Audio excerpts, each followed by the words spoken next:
years ago today, the U.S. Supreme Court handed down the Dobbs versus Jackson decision, which overturned Roe versus Wade.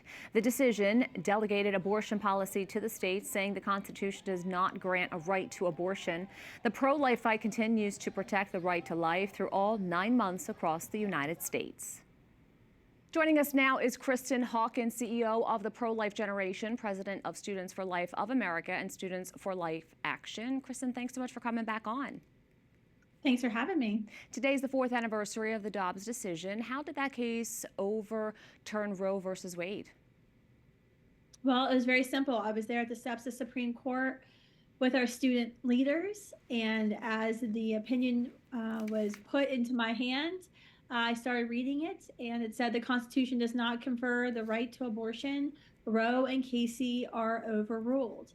And so this decision that came down 4 years ago today gave states and gave legislators across the country, even legislators in Washington, D.C., the ability to regulate or end abortion. In fact, the decision says that the decision of abortion is now returned back to the people and its representatives, which is why the pro-life movement, why Students for Life has been building this talent pipeline across the country, because now abortion is in 50 state capitals, as well as Washington, D.C.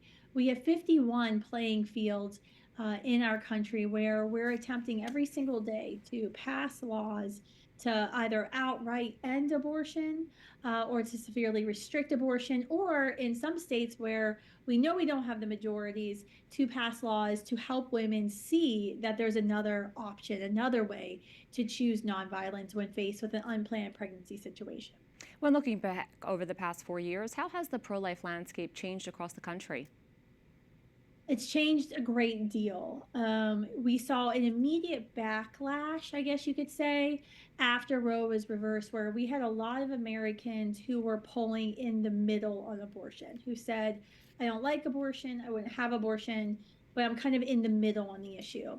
And we knew at the time that really meant that they were pro-abortion, because you really can't be in the middle on a human rights view, right? Either abortion's killing a baby or it's not. And so you immediately saw a number of Americans who moved left on abortion. But that's actually changed. New polling had just came out last week from Gallup showing abortion favorability is dropping. The plurality of Americans, 49%, now believe abortion should be illegal or severely restricted. The number of pro-life Americans who identify as pro-life in polling is up at one of its highest levels to 42%, which identification is always harder to see. In young people, it's up 11 percentage points. And so we've seen this great revival on college campuses and high schools where Gen Z has shifted very hard right on abortion. As you laid out, still a lot of work to be done. Kristan Hawkins, always great to have you on. Thanks so much. Thank you.